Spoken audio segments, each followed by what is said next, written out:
what's the website? So I think it was Signal for Bitcoin. Bitcoin for Signal. Or Bitcoin for Signal. Bitcoin for Signal.org. Which be careful, because when you click on it, it looks like it's Signal's website. I'm like, oh, Signal's incorporating Bitcoin. Interesting. And then I was like, I don't know anything about it. This is an advocacy campaign. Yeah. But it's branded as if it's Signal, but it's actually somebody else who's not involved in Signal directly, but wants to contribute to making Signal more Bitcoin centric. Yeah. All right. I believe Jack's been a proponent in pushing Signal to adopt Bitcoin and Cashew for a while. At BTC++ in Berlin, 2 weeks ago now, I think the hackathon project that won was adding Cashew and eCash to a fork of Signal. And Signal is all open source, right? So anyone could fork it and add it. Yep. Yeah. And then I actually don't know who they is. Eric, who was visited Custodial Bitcoin a couple of weeks ago for the design week, and he works on Cashew as a designer, part of the Bitcoin design community. I think he worked on the website design and as well as the design in the app. And I'm sure Callie was involved, and I don't know who else is involved other than them, but they launched this website, which at least my take, I think it's an advocacy website trying to encourage Signal to do that. One notable thing about the website is that they use the Bitcoin B symbol instead of sats. So that's everywhere now, by the way. More and more people are adopting that. Yeah. Which, by the way, is a clarifying question, because I'm seeing more and more people. I've seen it now, obviously, with Square, which we'll talk about now with some of the Cashew stuff. I think Alby even has like that now too. How do you feel about using that symbol but calling it sats? Yeah, I'm very much at peace with that. So I mean, where the evolution of my own thinking, and I think other advocates of the Bitcoin B symbol, is that people can speak whatever they want. I like it. So don't police people's speech. People can call it sats, coins, Bitcoin, bits, whatever. Say what you want. This is the Gen Alpha way to do that. What is this? It's like the Gen Alpha way to do like this. Oh, really? Yeah. Why do you know this? We hosted dinner with some kids. All right. Okay. Some friends who are young. Learn something every day. like 22, not like 12. All right. No judgment. So say what you want. But the main push and thrust, I would say, is like in the visual UI. Yeah. Show the Bitcoin B symbol and not the word sats. Yeah. And that and like everyone who's seen that, I think, instantly gets converted. Yeah, me too. I love it. So it's far less controversial than like sort of demanding that people stop saying sats or whatever. I mean, so I've personally, I was saying, I went through a period of time not saying sats just to see how it felt, and now I say sats. Nothing wrong with saying sats. All right. Okay. Anyway. Simple though. I like it. Yeah. So that was notable from the website, but let's talk more about Signal, Bitcoin and Signal. Actually going back to all the way back to 2019 when I first started at Block in Spiral, Square Crypto at the time. Yeah. I met like at that time, it's like, oh, I want Bitcoin and Signal. I mean, I was already like a heavy Signal user, and I want Bitcoin and Signal. So I reached out to Moxie, who was still at Signal at the time, and met with him. He was in San Francisco, so we met for a coffee. And, I asked him, I made the pitch, but also just wanted to hear his perspective. And, he had a very reasonable perspective. He wasn't against it at all. And this is pre-MobileCoin. He might pre-MobileCoin in the product. I think he had already was working with Josh Goldbart, is it, on MobileCoin? But I didn't know that at the time. Yeah. So, but he said, the three things that were important to him and for Signal were all reasonable things. Privacy. Sure. The self-custody, like managing keys, like it needs to be brain dead simple. Like they can't have their users like losing their money because they mismanaged their keys. Yep. And at the same time, Signal didn't want to be a financial services company or, MSB. So self-custody. And then the third was just UX scaling fee, like low fees, and scaled up all their users. Right. All that's like totally reasonable. And if they were to help you manage your private keys, would that cause them to become an MSB, or you can do that without becoming an MSB? Well, I just mean you can protect the user from losing their keys if you don't give them keys. So if like Cash App, like you can't lose your keys because Cash App has the keys. Right. But there also could be but Cash App's an MSB. Right. Signal doesn't want to be an MSB. So I don't know if I got your question. So Signal doesn't want to be an MSB. That suggests like some variation or flavor of non-custodial or self-custodial, which we can get into that topic later too, because that continues to. Like if Signal were to say like, hey, we'll let you log in with your phone number and we'll help decrypt keys that you have. You can also have the 12 words and go away on a different place. So we're not like controlling it. We're just like helping you with it. Yeah, there's a variety of solutions. There's a variety of solutions to like back up your private keys. Mm-hmm. Like Photon Project and Moon Wallet has a solution, and BigKey has a solution. I mean, there's lots of And if you do that, you don't run into any risk really of MSB. Well, again, I think it's a gray area. Like for Moon Wallet, I think they let you just back it up, encrypt it in your Apple Drive or Google Drive, I think. Yeah, which I think is probably fine. So, for sure. Yeah. I mean, there's a variety of solutions on how to manage your own private keys, and if it's self custody, then it's not an MSB. Mm-hmm. Yeah. But it's anyway, this is 6 years ago. Yeah. There's been a lot of progress in the last 6 years. But his criteria was he doesn't want their users to lose money. He doesn't want to be an MSB. That's reasonable. Yep. So all those are reasonable. And then over time, and then I quickly learned how much work we have to do to be able to deliver on those three requirements. The good news is, if you look at the past 6 years, there's been tremendous progress on all those fronts. But again, as we've talked about on several episodes in the show, there's still no one solution that checks all boxes super, super strongly. There's trade-offs. Did they have a fourth requirement though, which was to do a giant cash grab in the process? Yeah. Well, then in the interim, they integrated MobileCoin, which I always thought was a joke for all the typical pre-mine token reasons. But I mean, what MobileCoin did deliver though, it was based on SGX, just like Signal is. Yeah. It did offer nice privacy properties. It offered a way to scale and provide self custody, but to the degree that you trust SGX. But at the end of the day, there's no demand for mobile. No one's ever heard of MobileCoin. Right. There's no demand for it. Is it even? I didn't even know. Can you turn it on in Signal? I've never even seen it. Yeah. Like, where is that? Is it like buried in settings? If you go to I mean, there's a wallet. If you go to settings, there's a wallet. I'm curious. But you have to like buy it at some exchange and then deposit it into your Signal wallet. Yeah. So that seems. Yeah. I mean, it's not a mystery. It's not a mystery that it has not caught on. Do you think that the Signal team is kind of, I saw on was it bitcoinforsignal.org or whatever, on the website, they kind of made a claim that, like MobileCoin's not really going anywhere. And do you think that the Signal team has come to that conclusion, or do you think they still are pushing MobileCoin to be a thing? I know as much as you do about that. Yeah. Well, I'm curious. Has anyone? I highly doubt. I mean, I have no idea, but I would guess. I mean, Moxie's, as far as I know, no longer involved in Signal, and Meredith has been the CEO or president or whatever the leader for several years. And didn't I would guess that Meredith has no. She probably wasn't part of the pre-mined token. Right. She didn't get rich off of it. Right. So she probably doesn't have any MobileCoin baggage. So I would guess she's just like it's not a priority. Let's get rid of this thing, or that would be my guess. And was that all before? I think was it Jan Koum from WhatsApp came in and gave him $50 million or something. That predated all the stuff. That was all before the MobileCoin stuff. Yeah. So I'm curious. Obviously, I don't think it looks like either of you guys have used MobileCoin. Is anyone listening to the pod? Please drop in the chat if you have. Like, I've never seen anyone do it. I'm curious if there's a single MobileCoin user out there. I'd be curious to learn about that.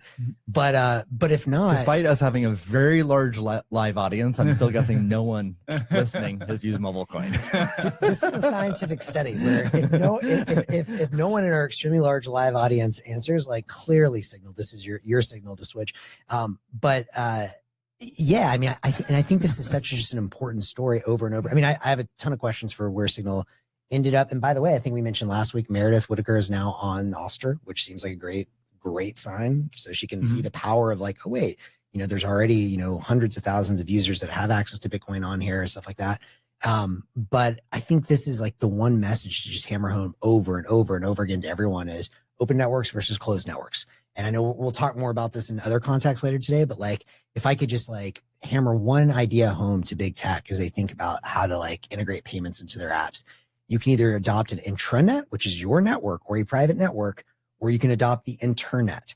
We all know how this story plays out. Intranet, you don't get network effects. People don't use your product. There's always going to be a wall. Your AOL. Nope. Internet, you win. Novell Netware. Yeah. Who in our audience has heard of? Have you heard of Novell Netware? Yeah. No, I thought that was really. I thought that was like Elon Musk. Seriously? Yeah, I don't know what that that's is. Interesting. That shows an age gap between us. Novell Wetware? Netware. It was IPX. It was like a dominant. It was the dominant networking software. Like in the 80s. I mean, I knew of it. In the early 90s. Okay. Yeah. It was another age gap. I was doing dial-up It was stuff. it was the dominant networking software, and then Microsoft had their own networking software which tried to compete, and then ultimately, obviously the internet won out. I mean, I started, but I played video games that were. It was competing at like on TCP/IP layer. Really? Mm-hmm. Wow, it was competing with TCP/IP. IPX. Yeah. I recall. Okay. I mean, this is a long time ago, but IPX I believe was behind it. Novell. Have you never heard of Novell? Never heard of Novell. Novell is. But this is my point. You know what Cisco is, right? Signal. Do you want to be Novell? Every tech company. Do you want to be Novell or do you want to be Google? Like, come on. I've never heard of this. Yeah.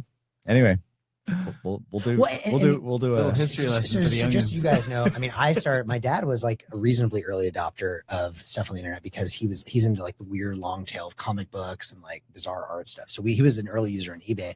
But I had probably watched him use that around 95 or 96. Have you heard of Sun Microsystems? Yes, I do. Eric Schmidt. Okay. Well, I mean, I believe it. If I recall correctly, Sun bought Novell. Oh, when Eric was the CEO. Sounds right. Huh. Yeah, and then he became CEO of Google. So. But I do remember that great. I always go back to this clip. I don't know if it was 95 or 96 of Bill Gates being interviewed by one of Letterman or one of these late night shows or something. And he just kept going. I was like, the information superhighway. Right. And then you just look back at that and you're like I would just like play that clip for Stripe, for Signal, for anyone that's like, do I do it at my own intranet or go to the internet? Yeah, totally agree. Yeah. Anyways. So, okay. So Signal, flirted with MobileCoin. That didn't go anywhere. Surprise, surprise. Yeah. And so there's a push to integrate Bitcoin, but let's talk about the specific campaign, which is adding Cashew. So going back to the criteria Moxie set forth, which I think is completely reasonable. If I were in charge of Signal product, I'd demand the exact same. Yeah. So privacy, well, at least the no KYC version of Cashew checks that box quite nicely. And then the scaling, UX, low fees checks that box nicely. Then the custody, self-custody, Signal not being an MSP, this is where it gets a lot more interesting. So it's not self-custody, even though some Cashew and eCash proponents claim it's self-custody. That's a whole discussion topic we can have. So we can go down that thread. But before we do that, I mean, what is definitely clear is that some third party is running a server and has the private keys to the Bitcoin. So not the end users. That is a factual, right? Does the distinction come down to what you consider money? Like if you consider Bitcoin money, then let's get into that topic in a second. I mean, let's definitely talk about that, but I just want to get to the other point, which is who's going to run the mint, right? Which yes, this is the money shot question. And over. So who's going to run the mint? And then we can also talk about is it self custody or not? I think the most critical question here though is who's going to run the mint. Where does the yield come from? But because running a mint without KYC, I'm not a lawyer, but I think that's definitively illegal. So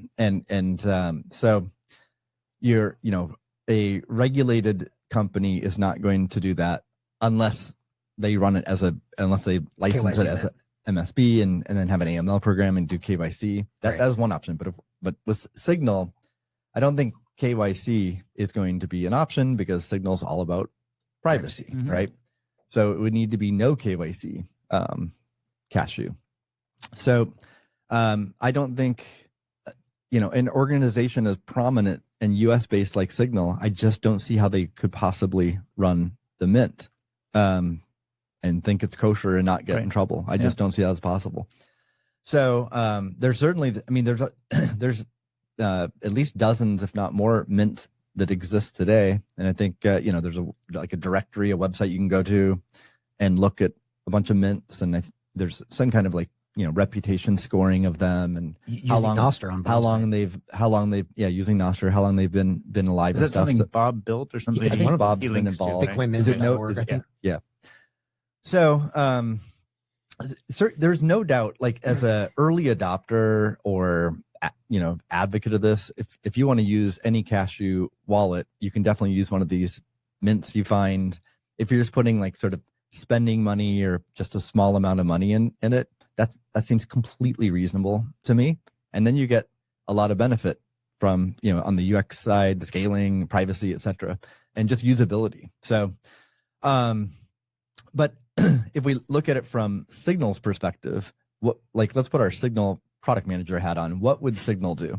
Because it doesn't seem realistic to me that Signal will present to their users, go to bitcoinmints.com and pick your mint. Right. I don't think they would do that. Right. Maybe it's debatable. Like I'd be interested in someone who takes the other side of that and understand. But let's just, I'll try to steal. Right? Actually, I won't steal man it because I don't know. I'll point out why Bob's UX had a pretty good version of this, where it's just like, but pick a default, right? So I see two problems with picking a mint from like an anon.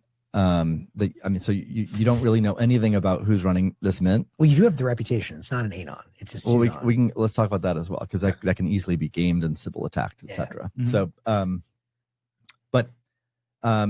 one concern is obviously that they just steal the money. They rug pull you. And so again, if that's a small amount of money, like toy play money that you're using to like do this or that, it's kind of like a bummer, but not devastating to you as a user. But if you think about it from the perspective of Signal, imagine that happens to like 10% of their user base, like tens of millions of people, all have their money stolen from them, even if it's like $2 or $12 or $40 or $50 each. Like that's not good for your brand. It's not good for the Bitcoin brand either, right? That's terrible. So, but the second concern is not theft, but just someone running a mint and they no longer want to run the mint. That maybe they're worried about legal liability. Maybe they're just tired of doing the operations. Maybe it grows so much that they get scared. Like, I was okay with $5,000 in this mint, but now there's $5 million or $50 million or $500 million in this mint, and they get scared and they shut it down. Yeah. So when they shut it down, how do you get your money back? The only way you can do it, each user has to proactively take a step to move their money elsewhere. So what does that look like? I personally experienced this with the Fedi app. I put some money in Fedi. It was in some mint, and then that mint, they shut the mint down. I literally don't know who was running the mint. They shut the mint down. I don't think they were trying to steal the money. It was early and they just wanted to shut it down. I didn't get a push notification, so I didn't even know. And then my money's gone. Even if Signal were to do a push notification to like 100 million people saying like, move your money, that's a horrible user experience. Then what percentage of those users, how big a window of time? Like a mint operator might give a 90-day window, or they might be just like, I'm out. Or 1 day or whatever. But even if it's a 90-day window, what percentage of the users actually see the notification, act on the notification? People are busy in their life. So I just don't see a credible way for Signal to run a mint themselves or to rely on third parties. The only way that I could see them relying on a third party is like if a very established brand like Coinbase or Block or River or Lightspark or whatever, Fidelity, JP Morgan, whatever, some established brand that says we're running a mint, but the only way they're going to be able to do that is if the KYC, and then Signal could just do it themselves as well.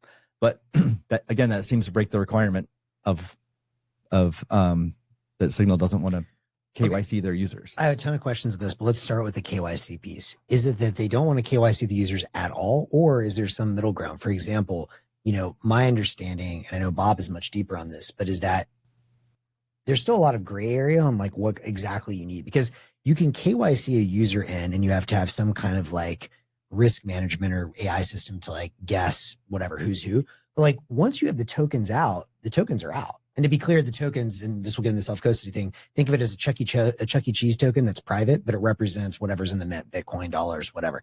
So once you have the tokens, if you have to KYC to get it, I wonder if that would be okay with Signal if you do it through their app. But once you have it, they don't know what you're doing with it. And they can't, like that's by definition. So maybe there's a, middle ground. But I actually don't even, historically with Signal, all you have to provide is your phone number. And I think they might. How do you get MobileCoin? I think they've even like obviated that. It's been forever since I signed up for mobile or for Signal. But how do you get MobileCoin then? You have to buy that, I'm sure on a registered exchange. The other thing that Signal, but that has nothing to do with Signal. Well, somehow they got MobileCoin in there, right? So like if they wanted to, you can be KYC'd on a regulated exchange. You can be on MobileCoin, you can send it or whatever. So then what's the difference here? They could do the same thing. They could just say, hey, we don't know who's going to run the mints, but like we just open it up and like figure it out yourself. The other thing Signal could do, and by the way, the more I hear you talk about this, the more I'm like, they should just integrate Lightning probably as a first step, because that's probably private enough. People can get Bitcoin much easier. The Cashew thing it's cool because of the privacy, but maybe adds too much complexity. But the other thing they can just do is, and I've said this many times on the show, I still want someone to build this. Maybe it should be Signal, is just have local Bitcoins or local Cashew built into the app and just do everything peer to peer. But let's, I'm happy to cover Arc, Spark, and Lightning and compare, but like, let's thoroughly cover Cashew though, because that's what's announced now and there's a push behind it. Yeah. And for anyone listening, like I'm an advocate for eCash, for Cashew, Spiral funds, Cashew developers. So I'm not a hater on Cashew at all. I'd love to see it work out. I'd love nothing more to see a great Bitcoin. I check all three boxes of Moxies for Signal and have Bitcoin, no question. I'm just left with this question of who's going to run the mint. As far as your idea of like, let's just do it like MobileCoin, where you acquire Bitcoin on a mint somewhere else and then bring it into Signal. I don't see how that differs from what I said earlier, which is sort of like just a bitcoinmints.com directory, because meaning that the risks of that seem the same. Yeah, but I would say what's the difference between, so if specifically on the KYC point, they don't want to KYC users, they want supported MobileCoin. They still support MobileCoin. My point is the vast majority of people that got MobileCoin, like they punted on that. Because they're not KYCing and selling MobileCoin as far as I understand. But let's say 90% of their users that are getting MobileCoin are probably doing it on Coinbase or one of these registered exchanges, which requires KYC. And if they really want to do peer-to-peer, like that's also, I'm sure there's like a tiny market if anyone actually uses this. So why can't they do the same thing? Like find your own mint. It's not our problem. Yeah. Well, let's see. At minimum, I don't think people will use it then. Yeah, that's fair. But that's fair. But I'm just saying the KYC point is no different to me in those two, because if you're using MobileCoin, they already support that. Most of their users would have had to KYC practically. But so like, let's walk through what would, like I open Signal and I'm shown some splash screen saying like, we support Bitcoin now. And then like, let's walk through what the copy is, or like what are the instructions to the user. So that deposit here.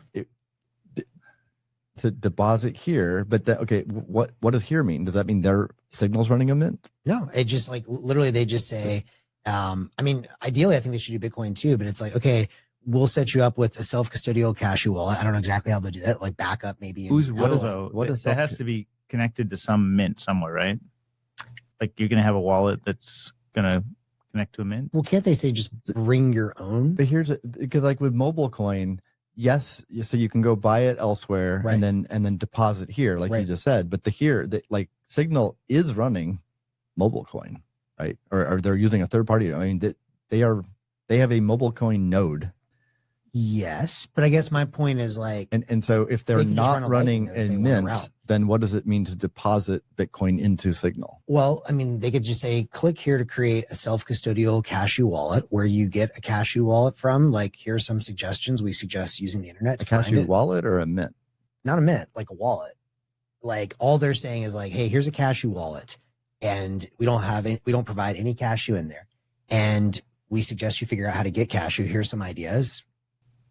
Use the internet, and you find where you get the Cashew from. Like, I mean, I don't see that's different from MobileCoin, because you still have to go to Coinbase. No, it's very different. So like, if from the Signal app, if I have to then, if they're like, here are 3 Cashew wallet options, and then I click on the first one, and then it bounces out to an app or a website or whatever, which is a Cashew wallet, and then that Cashew wallet somehow, chooses a mint for me, or I have a directory or whatever, and I get tokens. That's like that's not an integrated experience. Well, that's a completely separate app. Where MobileCoin wallet is literally integrated into Signal. Got it. So what I'm thinking is, and perhaps this is a bit more complex, I don't know exactly how this would work, but is that they help the user set up a self-custodial wallet. And maybe it's like, okay, we back up your keys. We never see them. Maybe it's in the secure element in your phone. I don't know how they would do that.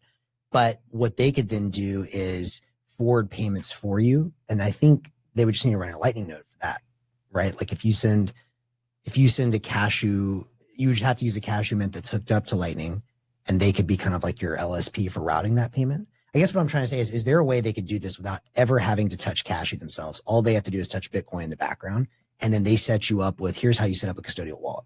I don't think so, unless it's not an integrated experience, and then it's not interesting at all. But why couldn't it be an integrated experience if you have a self-custodial wallet? What do you mean by self-custodial wallet? I mean, they can't see your keys, similar to how they. So you have a separate app with a separate. But why couldn't they do this in the app where it's like, I don't know how this would work exactly, but they're like, okay, you have a set of keys. Like, they can't see your encryption keys for Signal, right? Is that correct? Like, if I had the Signal app, they can't see my encryption keys. I'm pretty sure. I would hope not. I would guess that's correct. True. Yeah. So why can't they just be like, okay, we're attaching to those same set of encryption keys. I mean, I don't know like what the spec would have to be for that. Maybe you have to have a separate set of keys, but ideally one set of keys. Attached to those keys, you can literally send, like, imagine like a Nostr address. You can send Bitcoin here.